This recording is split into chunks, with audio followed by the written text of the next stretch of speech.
Offline এবং online সকল শিক্ষার্থীদের জানাচ্ছি আন্তরিক শুভেচ্ছা। আমরা আজকে শুরু করতে যাচ্ছি এসএসসি পদার্থবিজ্ঞান স্থির বিদ্যুতের ফুল আলোচনা।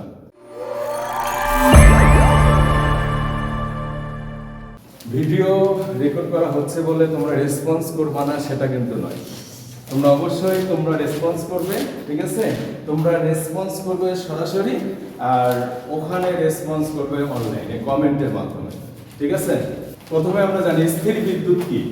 বিদ্যুৎ যেখানে সৃষ্টি হয় সেখানেই আবদ্ধ থাকে বা স্থির থাকে, অর্থাৎ প্রবাহিত হয় না, তাকে কি বলে? স্থির বিদ্যুৎ। বোঝা গেছে? তো এখানকার মধ্যে অনেকেই অনেক বিষয় জানি, তো আমরা মনে করবো যে যারা জানি তাদের রিভিশন হবে, আর যারা জানি না অবশ্যই ভালোভাবে বুঝবো এবং অবশ্যই রেসপন্স করব, প্রশ্ন করব, যার যেটা জানার সেটা নিঃসন্দেহে যতক্ষণ পর্যন্ত বোঝো নাই কে বলবো আমরা। বোঝা গেছে? স্থির বিদ্যুতের মধ্যে আমাদের প্রথমে জানতে হবে, দেখো, আহিত বস্তু এবং অনাহিত বস্তু। এর আর নাম কি? চার্জযুক্ত বস্তু, ঠিক আছে? আহিত বস্তু বা চার্জযুক্ত বস্তু, যার মধ্যে কি চার্জ আছে। আহিত বস্তু আমরা খুব সহজভাবেই জানতে পারি। এখানে আছে কি ধনাত্মক আহিত বস্তু, ঋণাত্মক আহিত বস্তু। যেমন এখানে দেখো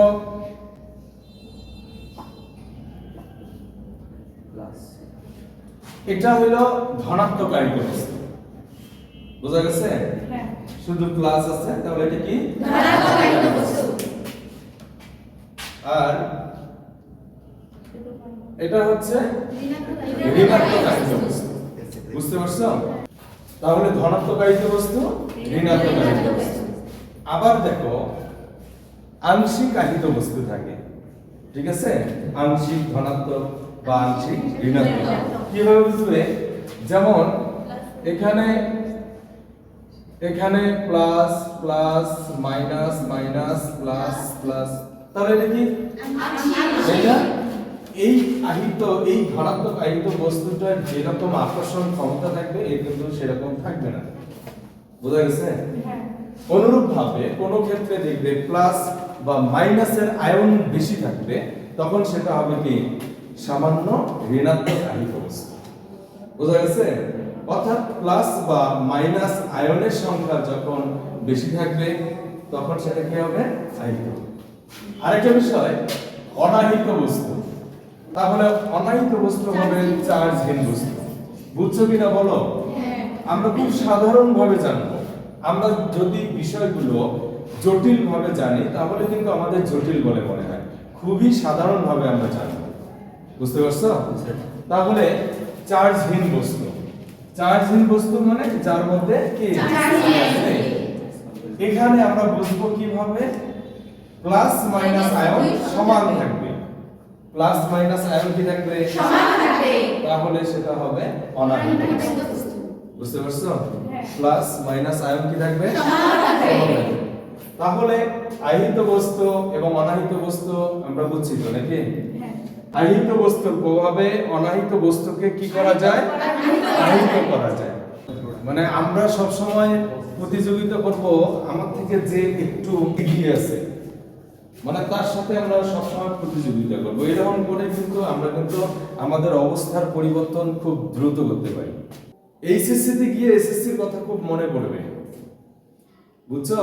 এইচএসসি তে গিয়ে এসএসসির কথা খুব মনে পড়বে। এইচএসসি তে যখন যাবে মনে হবে এসএসসি সিলেবাসটার কথা ভাববা, দেখবা যে এতটাই তুচ্ছ মনে হবে যে এসএসসি সিলেবাস এটা কোনো সিলেবাস ছিল, এটাতে আমরা ভালো রেজাল্ট করতে পারি নাই, এরকম মনে হবে। বোঝা গেছে? আচ্ছা, তাহলে আহিত বস্তু অনাহিত বস্তু আমরা বুঝছি। হ্যাঁ, আমি এখানে আমরা একটা বিষয় জানিব যে এই কথাগুলো যে বলার কারণটা কি। আহিত বস্তুর প্রভাবে অনাহিত বস্তুকে আহিত করার প্রক্রিয়াকে কি বলে? তড়িৎ আবেশ বা বৈদ্যুতিক আবেশ, বৈদ্যুতিক আবেশ অথবা বিদ্যুৎ আবেশ, এভরিথিং উইল বি রাইট। ও আমরা তো একটা মানে কমন বিষয় জানি, আমরা যে চিরুনি দিয়ে চুল আশ্রয়, ওটা দিয়ে তো খুব সুন্দর একটা পরীক্ষা আমরা করতেই পারি, তাই না? এটা তো আমরা দেখছিলাম, তোমরা দেখো নাই? চিরুনি দিয়ে চুল আশ্রয় কতগুলো কাগজের পড়ার টেবিলের সামনে কাগজে ছিঁড়ে ছিঁড়ে রেখে চুল আশ্রয়ের পর দেখো নাই যে বিদ্যুতের মতো আকর্ষণ করে।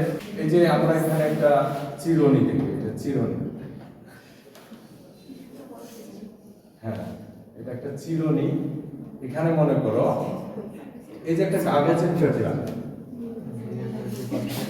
এই কাগজের টুকরাটা অনাহিত, অবশ্যই অনাহিত, এটা প্লাস মাইনাস আয়ন কি সমান, তার মানে এর কোনো চার্জ নেই, তাই তো প্লাস মাইনাস আয়ন কেমন সমান।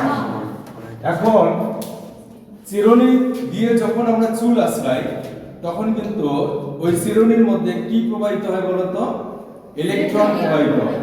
কি হয়? ইলেকট্রন প্রবাহিত, মানে চিরুনির মধ্যে ইলেকট্রন যায়, বুঝছো? তাহলে চিরুনিতে কি থাকে তখন? চুল আশ্রানোর পরে ইলেকট্রন থাকে, ঠিক আছে, ঋণাত্মক আয়ন। তার মানে চিরুনিটা এখন চার্জিত হয়ে গেছে আমার চুল আশ্রানোর পরে, বুঝতে পারছো? এখন বলো এই চিরুনিটা যখন আমরা কাগজের টুকরার কাছাকাছি নিব তখন মাইনাস কাকে আকর্ষণ করবে? তখন এই প্লাস আয়নকে কি করবে? আকর্ষণ করবে, যার কারণে এই কাগজের টুকরাটা চিরুনির সাথে লেগে যাবে, বুঝছো?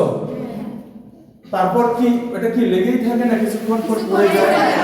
কেন পড়ে যায় জানো? এই যে মাইনাস আয়ন যে আছে, মাইনাস আয়ন আছে না, এ প্লাস কে আকর্ষণ করে আর মাইনাস কে কি করে? বিকর্ষণ করে। মানে এই মাইনাস আয়নকে কি করে? বিকর্ষণ করে, ফলে কাগজের টুকরাটা আবার নিচে পড়ে যায়, বুঝতে পারছো? তাহলে এটা ছিল কি বস্তু? আহিত না অনাহিত? এটাকে সামান্য আহিত করছি আমরা, আহিত। এই আহিতের প্রভাবে এটা যদি আকর্ষণ করছে তাহলে অবশ্যই এটা আহিত হয়ে গেছে। তাহলে আহিত বস্তুর প্রভাবে অনাহিত বস্তুটি কি হয়ে গেছে? এটাকে বলা হয় কি? বোঝা গেছে? তড়িৎ আবেশ, বিদ্যুৎ আবেশ আমরা বুঝছি কি ধনাত্মক আহিত বস্তু। তাহলে এখান থেকে অনেকগুলো সংজ্ঞা আবার আমরা জানতে পারি। সেটা হচ্ছে এখানে যদি আমরা কিউটা হলো আধান, তাই না?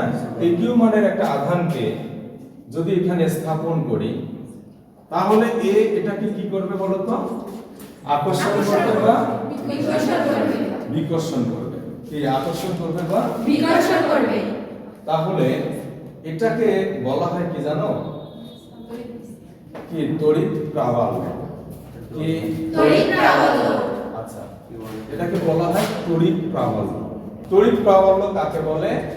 একটি আহিত বস্তুর কাছাকাছি অন্য একটি আহিত বস্তুকে স্থাপন করলে এটার মধ্যে ক্রিয়াশীল আকর্ষণ বা বিকর্ষণ বলকে তড়িৎ প্রাবল্য বলে।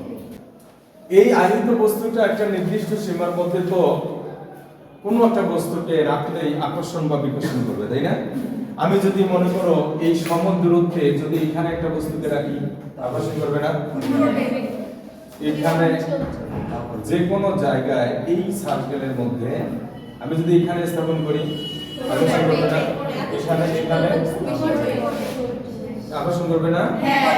আকর্ষণ করবে। তাহলে এই যে অঞ্চলটা, এই অঞ্চলটাকে বলা হয় তড়িৎ ক্ষেত্র। বলা হয় তড়িৎ ক্ষেত্র। তড়িৎ ক্ষেত্র, তড়িৎ ক্ষেত্র, তড়িৎ ক্ষেত্র। তাহলে আমরা বলতে পারি একটি আহিত বস্তু যে অঞ্চল জুড়ে অন্য একটি বস্তুকে আকর্ষণ বা বিকর্ষণ করে সেই অঞ্চলকে বলা হয় তড়িৎ ক্ষেত্র, বুঝছো? একটি আহিত বস্তু যে অঞ্চল জুড়ে অন্য একটি আহিত বস্তুকে তড়িৎ ক্ষেত্রের মধ্যে আমরা জানি এর ক্ষেত্রে E equal F by q, ঠিক আছে? E equal F by q, ঠিক আছে? তড়িৎ প্রাবল্য, তড়িৎ ক্ষেত্র, electric field E equal F by q. আচ্ছা, এটা হলো কি তড়িৎ ক্ষেত্র। এখন দেখো তড়িৎ প্রাবল্য, তড়িৎ প্রাবল্যকেও কিন্তু ই দ্বারা প্রকাশ করা হয়। তড়িৎ প্রাবল্যের ক্ষেত্রে আমরা জানি E equal F by q, বুঝো? কিন্তু তড়িৎ প্রাবল্যের ক্ষেত্রেও E ইকুয়াল F/Q। আমরা তড়িৎ ক্ষেত্রের একক জানি, মনে করে জানি না। তড়িৎ প্রাবল্যের একক জানি না, জানি না, জানি মনে করে জানি না। তো আমরা ইনস্ট্যান্ট যে কোনো একক বের করতে পারি না? আমরা জানি, দেখো বলের একক কি? নিউটন। আধানের একক কুলম্ব।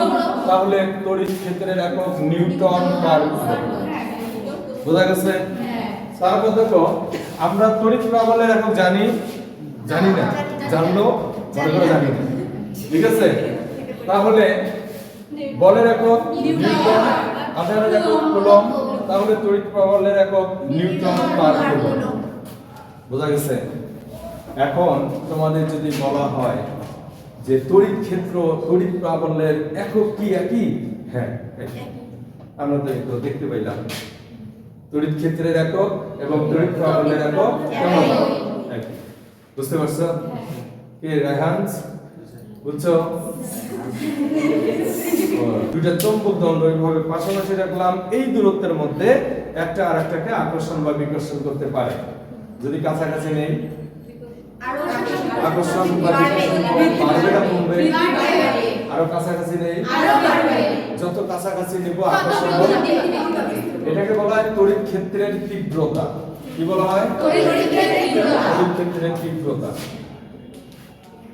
তড়িৎ ক্ষেত্রের তীব্রতা তাহলে কাকে বলে? একটি আহিত বস্তুর যত কাছাকাছি অন্য একটি আহিত বস্তুকে স্থাপন করা হবে ততই এদের মধ্যে আকর্ষণ বা বিকর্ষণ বল বৃদ্ধি পাবে। একে তড়িৎ ক্ষেত্রের তীব্রতা। তাহলে আমরা জানি একটি আহিত বস্তুর যত কাছাকাছি অন্য একটি আহিত বস্তুকে স্থাপন করা হবে ততই এদের মধ্যে আকর্ষণ বা বিকর্ষণ বল বৃদ্ধি পাবে। একে কি বলে? তড়িৎ ক্ষেত্রের তীব্রতা বলে। ঠিক আছে? তাহলে আমরা তড়িৎ ক্ষেত্র, তড়িৎ প্রাবল্য, তড়িৎ ক্ষেত্রের তীব্রতা বুঝছি তো নাকি? তারপর তড়িৎ বিভব আছে। তড়িৎ বিভব, তড়িৎ বিভব হলো অসীম দূরত্ব থেকে, ইনফিনিটি থেকে, অসীম দূরত্ব থেকে কোন আধানকে, কিউ মানের একটা আধানকে, দেখো এই যে অসীম দূরত্ব থেকে কিউ মানের একটা আধানকে আমরা এই তড়িৎ ক্ষেত্রের যে কোনো বিন্দুতে নিয়ে আসবো। বুঝছো? অসীম দূরত্ব থেকে। কিউটা কি? একটা আধান বা চার্জ। এটা একটা আধান বা চার্জ। অসীম দূরত্ব থেকে কোনো আধানকে তড়িৎ ক্ষেত্রের কোনো বিন্দুতে নিয়ে আসতে কিন্তু কাজকে কি বলা হয়? তড়িৎ বিভব। তাহলে এই আধানটাকে এখানে নিয়ে আসতে তো একটা কাজ হয়, তাই না? কি কাজ হয়? ডাব্লিউ পরিমাণ কাজ। ঠিক আছে? কি পরিমাণ কাজ হয়? কি? তাহলে আমরা জানি তড়িৎ বিভবকে কি দ্বারা প্রকাশ করা হয়? ভি দ্বারা। ভি ইকুয়াল আমরা কি জানি? W/Q।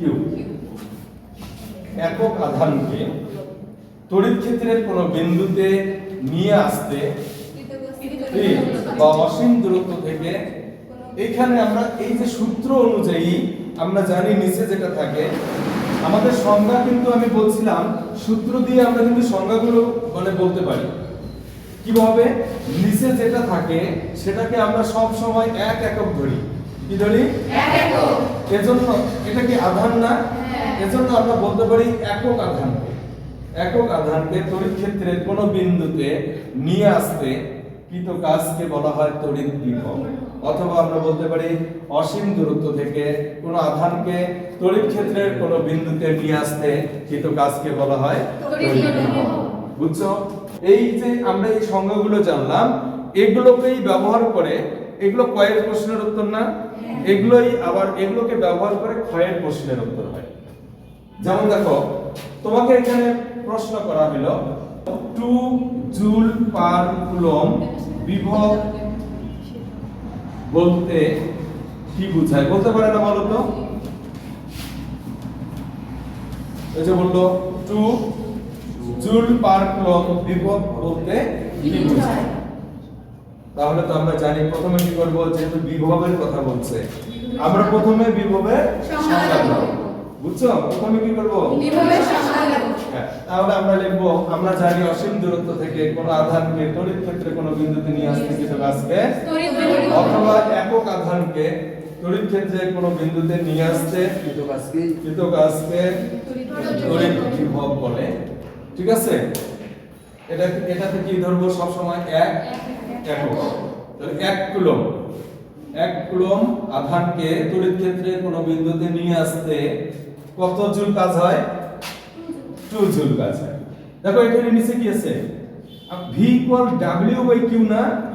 তাহলে আমরা নিচে যেটা আছে সেটাকে 1 একক ধরবো, মানে 1 কুলম্ব। আর যত সংখ্যার কথা বলবে সেই সংখ্যাটা তো পুরোটা উপরে হবে। তাহলে 2 কাজ আছে না উপরে, কি W কাজ, কাজের একক কি? জুল। তাহলে আমরা বলতে পারি না 1 কুলম্ব আধানকে তড়িৎ ক্ষেত্রের কোন বিন্দুতে নিয়ে আসতে যদি 2 জুল কাজ করা হয় তখন তাকে 2 জুল পার কুলম্ব বিভব বলে। ঠিক আছে? আর যদি এই বিষয়টা যদি এভাবে বলে 2 কে জে পার কুলম্ব, তাহলে তো আমরা শেষ। জুল পার কুলম্ব বলছে, এবার আবার এইটা আবার কি? কেটা হলো কিলো। এটা কি? কিলো। কিলো মানে 1000 দিয়ে গুণ দিবা, এই আর কি। তাহলে কত এটা? কেন এটা বোঝো না? এটা বোঝো, এটা বোঝো। কিটা লেখে না এটা স্টাইল করে 2025 লেখে না? কে থাকলে বুঝতে হবে কিলো। কিলো মানে 1000 দিয়ে গুণ করতে হবে, বুঝছো? তার মানে তোমাকে যদি এখন বলা হয় 2k জুল পার কুলম্ব বলতে কি বোঝায়, তাহলে আমরা তো ওটাকে একটু বিশ্লেষণ করে নিব। আমরা জানি কি মানে 2k সমান 2000। ঠিক আছে? 2k সমান কি 2000, বুঝছো? তাহলে আমরা বলতে পারি এই যে মানে এক নিচেরটা তো সারা জীবনে 1 কুলম্ব, নিচেরটা সব সময় 1 একক। এখন শুধু উপরে 2 এর জায়গায় কি হবে? 2000, বুঝছো? 2000 জুল। তারপর আমরা বলতে পারি 1 কুলম্ব আধানকে তড়িৎ ক্ষেত্রে কোন বিন্দুতে নিয়ে আসতে যদি 2000 জুল কাজ করা হয় তাকে 2k জুল পার কুলম্ব বলে। জুল পার কুলম্ব বিভব, বুঝছো কিনা বলো? শুধু কি মানে এটার ক্ষেত্রে থাকতে পারে? যে কোনো ক্ষেত্রে থাকতে পারে। কুলম্বের সূত্র বইয়ের মধ্যে যেটা দেয়া আছে হুবহু মুখস্থ করতে হবে। ঠিক আছে? এটা বইয়ের মধ্যেও কি দেওয়াই থাকবে, বোঝা গেছে? কারণ কোন বিজ্ঞানীর উক্তি নীতি এটা হুবহু মুখস্থ করতে হয়। বোঝার ক্ষেত্রে আমরা বিভিন্ন ভাবে বুঝতে পারি, কিন্তু লেখার ক্ষেত্রে কিন্তু হুবহু লিখতে হবে। নতুন ভাবে লিখলে ওটা তোমার নতুন আবিষ্কার হবে। দেখো কুলম্বের সূত্র অনুসারে বলছিল নির্দিষ্ট মাধ্যমে দুটি বিন্দু আধান স্থাপন করলে, যেমন এখানে Q1 মানের একটা আধান, এখানে Q2 মানের আরেকটি আধান, দুটি আধান নির্দিষ্ট মাধ্যমে দুটি বিন্দু আধান স্থাপন করছি আমরা। বলছে নির্দিষ্ট মাধ্যমে দুটি বিন্দু আধান স্থাপন করলে এদের মধ্যে ক্রিয়াশীল আকর্ষণ বা বিকর্ষণ বলের মান আধানদ্বয়ের গুণফলের সমানুপাতিক, এদের মধ্যবর্তী দূরত্বের বর্গের ব্যস্তানুপাতিক এবং এই বল এদের সংযোগ সরলরেখা বরাবর। বুঝতে পারছো? এটা হুবহু মুখস্থ করতে হবে। তাহলে এদের মধ্যবর্তী দূরত্ব যদি r হয়, অনেক সময় x ধরা যায়, d ধরা যায়, এভরিথিং আর হতে পারে, d হতে পারে, x হতে পারে। ঠিক আছে? তাহলে নির্দিষ্ট মাধ্যমে দুটি বিন্দু আধান স্থাপন করলে এদের মধ্যে ক্রিয়াশীল আকর্ষণ বা বিকর্ষণ বলের মান আধানদ্বয়ের গুণফলের সমানুপাতিক। আচ্ছা, এখন ক্রিয়াশীল আকর্ষণ বা বিকর্ষণ বল যদি F হয় তাহলে F সমানুপাতিক, F প্রপোর্শনাল। বুঝতে পারছো? আধান দুইটার গুণফল কি হবে বলো তো? Q1 Q2 Q1 Q2, এটা গুণন অবস্থায় আছে, গুণফল। মধ্যবর্তী দূরত্বের বর্গের ব্যস্তানুপাতিক, ব্যস্তানুপাতিক যেটা সেটা ভাগ হয়।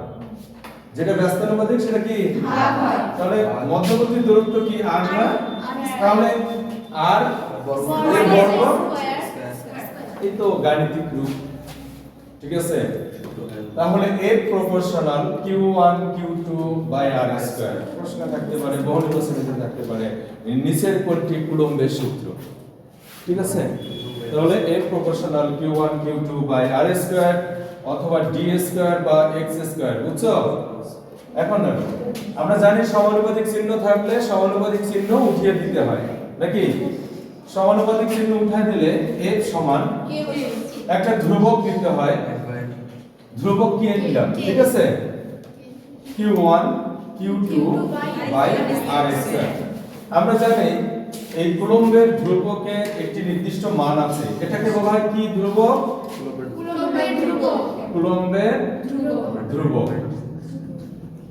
ধ্রুবক কুলম্বের ধ্রুবক কত 9 into 10 newton metre square per coulomb square 9 into 10 to the power 9 newton metre square per coulomb square और আমরা এটাকে এভাবে দেখতে পারি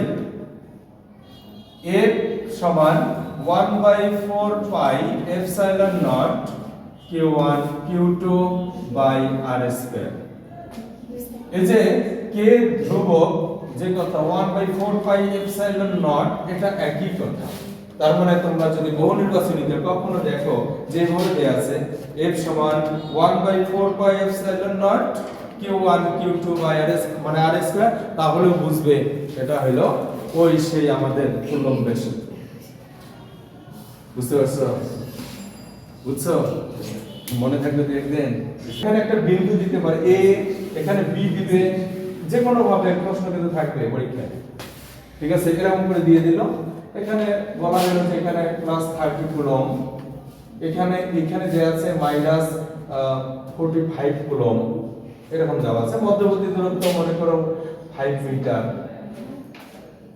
বুঝছো এভাবে দেওয়া থাকলো দেখো এটা প্রশ্ন হয়েই গেল আমাদের বলল যে এদের মধ্যে আকর্ষণ বল কত দেখো একটা প্লাস একটা মাইনাস q1 q2 যেহেতু গুণন অবস্থায় আছে তাহলে এদের আধান গুণন হলে প্লাসে মাইনাসে কি হবে মাইনাস তাহলে মনে রাখবে f যদি নেগেটিভ হয় তাহলে আকর্ষণ বল বুঝছো এখানে মাইনাস বা প্লাস দ্বারা কোনো মান বোঝায় না আকর্ষণ করবে না বিকর্ষণ করবে সেটা বোঝায় বুঝতে পারছো যদি f এর মান নেগেটিভ আসে তাহলে বুঝতে হবে আকর্ষণ বল যদি f এর মান পজিটিভ আসে তাহলে বিকর্ষণ বল বুঝছো কিনা বলো f এর মান যদি পজিটিভ আসে তাহলে কি বিকর্ষণ বল তাহলে আমরা এখানে আমাদের এখানে বলা হলো f ইকুয়াল হোয়াট f সমান হোয়াট মানে এদের আকর্ষণ বল কত পাবো না এটাকে ধরবো q1 সমান এত q2 সমান এত আর তো দেওয়াই আছে আমরা জানি এই যে সূত্র লিখবো সূত্র লিখে মান বসাবো যেটা আসবে সেটাই আছে সহজ না সাধারণ না এখন দেখো আমরা তড়িৎ প্রাবল্যের কথা বলি আরো কিছু সূত্র আছে তড়িৎ প্রাবল্য এই যে এখানে a বিন্দু ধরলাম a বিন্দুর তড়িৎ প্রাবল্য a বিন্দুর তড়িৎ প্রাবল্য আচ্ছা তড়িৎ প্রাবল্য a বিন্দুর তড়িৎ প্রাবল্য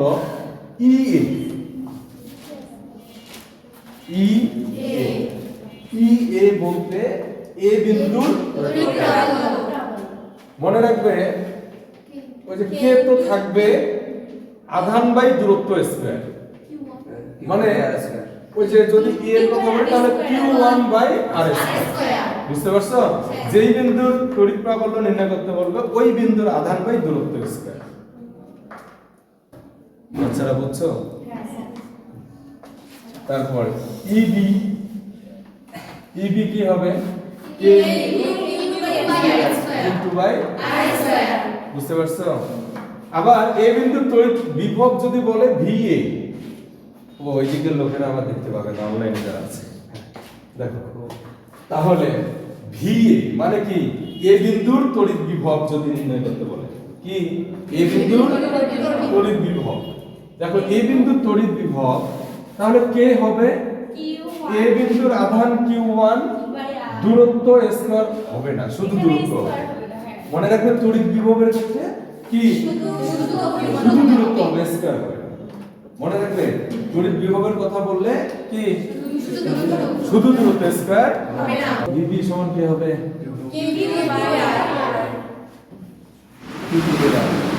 বুঝছো? তড়িৎ প্রাবল্যের ক্ষেত্রে আমরা আরেকটা জানছিলাম কি E ইকুয়াল, তড়িৎ প্রাবল্যের ক্ষেত্রে জানছি E ইকুয়াল F/Q, এটা জানছিলাম না? যখন আকর্ষণ বল আধানের কথা বলবে তখন কি আমি এই দূরত্বের সূত্র দিয়ে তড়িৎ প্রাবল্য বের করতে পাবো না? বুঝতে পারছো? তখন আমাকে কি করতে হবে, যদি আমরা দেখি আকর্ষণ বল এবং আধানের কথা বলে তখন আমরা এই সূত্র ব্যবহার করব, এবং আধান আর দূরত্বের কথা বললে তড়িৎ প্রাবল্যের এই সূত্র ব্যবহার করব। এটা একটা সূত্র। এটা প্রথমে এটা উঠাই নিবে, এটা উঠাই নিবে, তারপর এটা উঠাবা, হ্যাঁ এটা উঠাবা, তারপর হ্যাঁ ও উঠানো হয়েছে। তাহলে দুটি পরিবাহীর মাঝে, দুটি পরিবাহীর মাঝে, পরিবাহী মানে কি,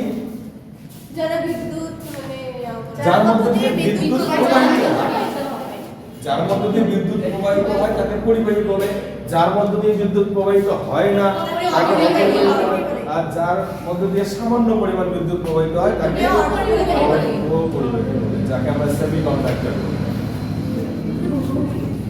দুটি পরিবাহীর মাঝে অন্তরক, এই যে দেখো ওই যে মিনকোভাকুল বলা, বুঝছো কথাটা? বুঝি নাই। হুডবুকের সাহায্যে বাষ্পীয় যন্ত্র চলে, বুঝো না?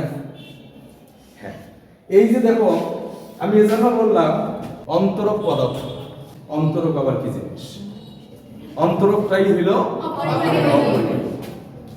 আমাদের এরকম একটা করে শব্দের জন্য মানে কোনো একটা বিষয় কঠিন মনে হয়, আবার অনেক সময় বাক্যটার জন্যই একটা বাক্যের জন্য সবগুলো কঠিন মনে হয়। আমি বললাম হুডবুকের সাহায্যে বাষ্পীয় যন্ত্র চলে, যদি বলতাম আগুনের সাহায্যে বাষ্পীয় যন্ত্র চলে। আমি বললাম মিনকুবাকুল কুবলয়, কেউ বুঝছো? আমি যদি বলি মাছের নড়াচড়ায় পদ্ম কাঁপিতেছে, বুঝতে পারতে না? তো এই জন্য দেখো কিছু কিছু শব্দ আছে বা বাক্য আছে যার জন্য কঠিন বলে মনে হয়। তাহলে দুটি পরিবাহীর মাঝে অন্তরক পদার্থ রেখে, অন্তরক পদার্থ রেখে তড়িৎ আধান রূপে শক্তি সঞ্চালিত করার কৌশলকে ধারক বলে। ঠিক আছে? দুটি পরিবাহীর মাঝে অন্তরক পদার্থ, অন্তরক পদার্থ মানে কি? অপরিবাহী পদার্থ। অন্তরক পদার্থ মানে তাহলে দুটি পরিবাহীর মাঝে অন্তরক পদার্থ রেখে তড়িৎ আধান রূপে শক্তি সঞ্চালিত করার কৌশলকে ধারক বলে। বুঝছো? এখন ধারক বলতে এটা যে কোনো কিছু হতে পারে, একটা এরকম একটা বস্তু হতে পারে। আমরা জানি যে এই আধানগুলো বা চার্জগুলো পদার্থের গায়ে গায়ে কিন্তু লেগে থাকে। কোন আধান বা চার্জ কি পদার্থের গায়ে গায়ে থাকে কিন্তু, নাকি বালতির মধ্যে আধান তুলে ভরাই দেওয়া হয়? মনে করো একটা বালতির মধ্যে আধান কতগুলা মানে ওই কতগুলো আধান ছিল ওগুলোকে জড়ায় নিয়ে বালতির মধ্যে রেখে নিয়ে আসতেছে, আধান এভাবে পাওয়া যায়? ঠিক আছে? আধান বলতে গায়ের মধ্যে কিভাবে পাওয়া যায়? একটা লোহার বালতি, ঠিক আছে? তুমি একটা বালতি নাও, লোহার বালতি বা সিলভারের বালতি যেন হয়, সে বালতির মধ্যে তুমি এখন বিদ্যুৎ সংযোগ লাগাও। এই যে মনে করো এখানে দুইটা তার নিবা, বাসায় গিয়ে পরীক্ষা করে দেখবা, দুইটা তার নিবা, নিয়ে ওই যে সকেটের ওখানে তার দুইটা সংযোগ করে দিবা আর বালতির মধ্যে সংযোগ করে দিবা। তুমি প্রথমে বালতির ফাঁকা জায়গাটায় হাত দিবা, যদি সব না করে তাহলে মানে বুঝবা যে না এই ফাঁকা জায়গার মধ্যে কারেন্ট নাই। এরপর তুমি বালতিটাকে ধরো, যদি দেখো যে এবার সব খেয়েছো তাহলে বুঝতে হবে যে না আসলে বাতের গায়ের মধ্যে কারেন্ট ছিল। আচ্ছা এরকম করো না, মনে করো কারেন্ট শক খেয়ে মারা গেলে আবার তোমার বাবা মা ভীষণ বকবে তোমার। তারপরে কি বুঝলাম, আধান বা চার্জ কোনো বস্তুর গায়ে গায়ে থাকে না। লোহার একটা পাইপ নাও, লোহার পাইপের ফাঁকা জায়গার মধ্যে কি চার্জ আছে? গায়ের মধ্যে আছে। তো ওই ফাঁকা জায়গাটার মধ্যে আমি একটা প্লাস্টিক দিলাম, তাহলে ওই প্লাস্টিকের মধ্যে টাচ করলে কি বিদ্যুৎ শক করবে? করবে না। ঠিক আছে, এখন দেখো এটা একটা ছোট ধারক, এটা কি একটা ছোট ধারক, এখানে একটা বড় ধারক নিলাম, বড় ধারক। এখানেও কি আধান আছে, মনে করো যে 1 কুলম্ব আধান এখানে দিলাম। তো ছোট ধারক যদি হয় আধান বা চার্জ গুলো কি খুব চাওয়াচাবি থাকবে, মানে বেশি থাকবে। বড় আধান মানে বড় ধারক যদি হয় এই আধানটা কি জায়গা বেশি আছে, খুবই ফাঁকা ফাঁকা থাকবে।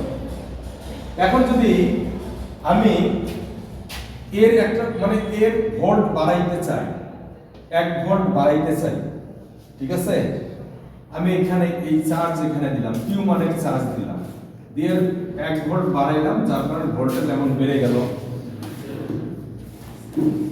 এখানে আবার চার্জ দিলাম, এখানেও চার্জ দিলাম, এর ভোল্টেজ বাড়লো, একই চার্জ দিলাম, 1 কুলম্ব চার্জ এখানে দিছি। আধানটা ছোট মানে ধারকটা ছোট জন্য এর ভোল্টেজ অনেক বেড়ে যাবে, কিন্তু বড় ধারকের ভোল্টেজ তাই না। মানে আমি যদি খুব ছোট একটা বস্তুকে মনে করে এটাকে যদি আমি বা এই এত বড় একটা বস্তুকে যদি আমি মনে করি মোমবাতি জ্বালাই এখানে যদি ধরি, তাহলে এটা গরম হইতে যে সময় লাগবে, একটা পেরেক যদি ধরি তাহলে পেরেকটা কি সহজে গরম হবে না? মানে একই সময়ের মধ্যে কি সমান সমান গরম হবে না, এ একটু বেশি সময় ধরে গরম হবে, বেশি সময় নিয়ে, তাই না?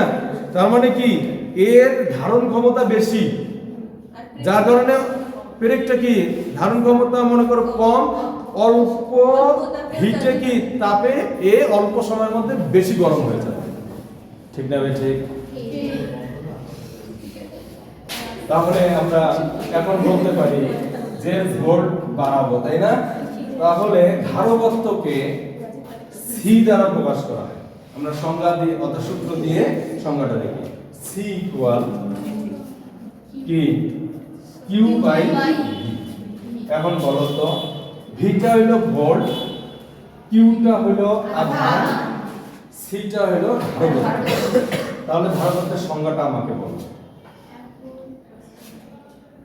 কোন ধারকের, এটা ধারক না, কোন ধারকের কি বলবো নিচে কি ভোল্ট, কি লিখবো সব সময় 1 ভোল্ট, কি লিখবো 1 ভোল্ট। তাহলে 1 ভোল্ট বৃদ্ধির জন্য যতটুকু কি কিউটা কি আধান বা চার্জ, তাহলে যতটুকু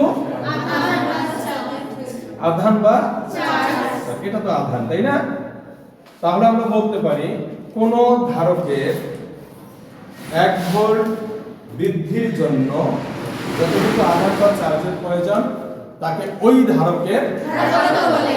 ঠিক আছে, লাস্ট টপিক, নিষ্ক্রিয় বিন্দুটা কি? এই যে এখানে মনে করো এই বস্তুটা আছে, এই বস্তুটার একটা নিউট্রাল পয়েন্ট আছে, নিউট্রাল পয়েন্ট, অর্থাৎ এই বস্তুটার একটা মিডল পয়েন্ট আছে, যে পয়েন্টের মধ্যে আমি মনে দেখাইছিলাম তোমাদের যে এটাকে আমি যদি এখানে কিছুক্ষণ চেষ্টা করি এক সময় এটা দাঁড়াই যাবে, এটা দাঁড়ায়, ঠিক আছে, এটা দাঁড়ায় গেছে না, দেখা যায় মানে। এখন দেখো এই যে কখন এটা দাঁড়াইছে, যখন দুই দিকের ভর, যেই বিন্দুটা থেকে দুই দিকের ভর কেমন সমান, ওই বিন্দুটাকে বলা হয় নিষ্ক্রিয় বিন্দু। বুঝতে পারছো? তাহলে আমি এখানে ভরের কথা বললাম, তাহলে এখানে তো আমরা আহিত বস্তু নিয়ে কথা বলতেছি। আহিত বস্তুর কাজ কি? আকর্ষণ করা বা বিকর্ষণ করা। তার মানে কি এই দিকের একটা আহিত বস্তু আছে Q1, এই দিকে একটা বস্তু আছে Q2। তার মানে যে বিন্দু থেকে দুইটা আধানের আকর্ষণ বল দুই দিকে কেমন থাকবে? তাকে বলা হয় নিষ্ক্রিয় বিন্দু। বোঝা গেছে? এই নিষ্ক্রিয় বিন্দুর দূরত্ব নির্ণয় খুব বেশি আসে পরীক্ষা। দেখো খুব নিষ্ক্রিয় বিন্দু দূরত্ব, মনে করো এখানে একটা আধান আছে Q1 আধান, এখানে আরেকটা আধান Q2, তাহলে এখানে এদের মধ্যবর্তী দূরত্ব r, বুঝতে পারছো? এটা মনে করো প্লাস 10 কুলম, এটা প্লাস 20 কুলম, তো এটা মাইনাস 20 কুলম দিলাম, মাইনাস 20 কুলম, ঠিক আছে? প্লাস 10 কুলম আর এটা হলো মাইনাস 20 কুলম। কোনটা বড়?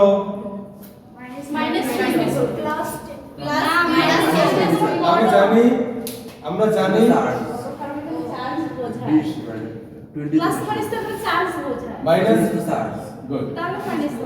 এখন দেখো এখানে আমরা সাধারণত জানি মাইনাসের সংখ্যা যত বড় হয় সেই সংখ্যা তত ছোট হয়, কিন্তু মনে রাখবে আধান বা চার্জের ক্ষেত্রে প্লাস বা মাইনাস কোনো মানে প্রকাশ করে না, এখানে চার্জের প্রকৃতি বোঝায়, ধনাত্মক চার্জ নাকি ঋণাত্মক চার্জ, তাই সংখ্যায় যেটা বড় সেটাই বড়, বুঝতে পারছো?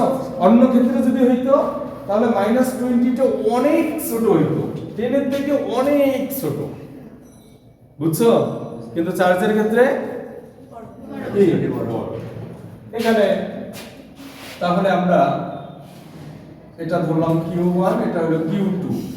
আমাদের বলা হলো নিষ্ক্রিয় বিন্দুর দূরত্ব কত, আমাদের প্রশ্ন এটা কিন্তু থেকেই যাচ্ছে, নিষ্ক্রিয় বিন্দুর দূরত্ব কত? এটা প্লাস Q1, এটাও প্লাস Q, এটা প্লাস Q2, নিষ্ক্রিয় বিন্দুর দূরত্ব কত? ঠিক আছে, আমি তোমাদের বলছিলাম এই মানে অঙ্কটা আমরা খুব সহজভাবে মানে কিভাবে করব, রুট ওভার ছোট আধান বাই বড় আধান, রুট ওভার ছোট আধান বাই, তারপর ছোট আধানের দূরত্ব মানে ছোট দূরত্ব, এটা কিন্তু লেখা যাবে না, এটা হলো বোঝার জন্য, ছোট দূরত্ব বাই বড় দূরত্ব, বুঝছো? রুট ওভার ছোট আধান বাই বড় আধান সমান ছোট দূরত্ব বাই বড় দূরত্ব। এখন দেখো তো এখানে যদি মান দিয়ে দেয় তখনই তো আমরা বুঝবো কোনটা বড় কোনটা ছোট, তাই না?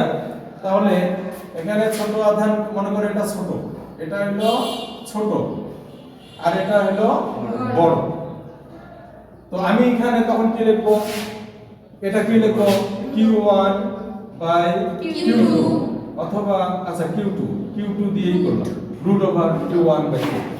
তারপর দেখো মনে রাখবে খুব ভালো করে, এই কথাটা মনে রাখবে, দুটো আধান যদি একই ধর্মী হয়, কি দুটো আধান যদি দুটোই ধনাত্মক বা দুটোই, তাহলে নিষ্ক্রিয় বিন্দু ভেতরে হবে এবং ছোট আধানের কাছাকাছি। কেমন করে জানো? তাহলে এখানে এটা একটা আহিত বস্তু, এটা হচ্ছে একটা আহিত বস্তু, সমান বলে কি মিডল পয়েন্টে আকর্ষণ করবে? কেন করবে না বলো তো? এ আকারে বড়, এ একটু বেশি দূরে, যেই বলে এটাকে আকর্ষণ করবে, এই ছোটটা কি কাছাকাছি একই বলে ওই বস্তুকে আকর্ষণ করবে, এই জন্য নিষ্ক্রিয় বিন্দু, তাহলে এটাই তো নিষ্ক্রিয় বিন্দু, এজন্য নিষ্ক্রিয় বিন্দুটা সব সময় হবে ছোট আধানের কাছাকাছি, বুঝছো? নিষ্ক্রিয় বিন্দু সব সময় কোথায় হবে? ছোট আধানের কাছাকাছি। যদি একই ধর্মী চার্জ হয়, দুটো প্লাস বা দুটো মাইনাস যদি হয়, নিষ্ক্রিয় বিন্দু ভেতরে হবে না বাইরে হবে? ভিতরে হবে। যদি একই ধর্মী চার্জ হয়, নিষ্ক্রিয় বিন্দু কোথায় হবে? ভিতরে হবে, ছোট আধানের কাছাকাছি, বুঝছো? যদি বিপরীত ধর্মী হয় তাহলে বাইরে হবে, ছোট আধানের কাছাকাছি, ঠিক আছে? তাহলে এটা তো ছোট আধান, নিষ্ক্রিয় বিন্দু এই যে এখানে হবে, মনে করি এই যে x দূরত্বে হবে, ঠিক আছে? x দূরত্বে হবে নিষ্ক্রিয় বিন্দু, বুঝা গেছে? বলো তো এটা যদি x হয়, এইখান থেকে তাহলে এই দূরত্বটা কি হবে? r - x, বুঝতে পারছো? এই যে মানটাই এখানে বসে দিলে এই যে এখানে x দেব, এখানে r মাইনাস x, এভাবে ক্যালকুলেশন করে বোঝা গেছে। যদি একটা ছোট আধানটা, এটা ছোট আধান, এখানে প্লাস কিউ, এটা মাইনাস কিউ টু, হ্যাঁ এই বাচ্চারা লক্ষ্য করা আরেকটু, হ্যাঁ এই যে 1 মিনিট চলে, এটা ছোট আধান, এটা হচ্ছে বড় আধান, মধ্যবর্তী দূরত্ব r, তাহলে নিষ্ক্রিয় কোথায় হবে বলো তো? এই যে বাইরে হবে। এই যে ছোট আধান, এটা ছোট আধান, কোন দিকে? এইদিকে কাছাকাছি হবে। ও আচ্ছা, এই যে এইদিকে, তখন নিষ্ক্রিয়বিন্দুটা তখন কি হবে? বাইরে হবে। কি ওই একই দূরত্বে, কি x দূরত্বে। তাহলে এটা ছোট আধানের দূরত্ব কি? x। তাহলে বড় আধানের দূরত্ব কি হবে? r plus x। বুঝতে পারছো? ঠিক আছে, বুঝতে পারছো? এই হলো আমাদের স্থির বিদ্যুতের সম্পূর্ণ আলোচনা।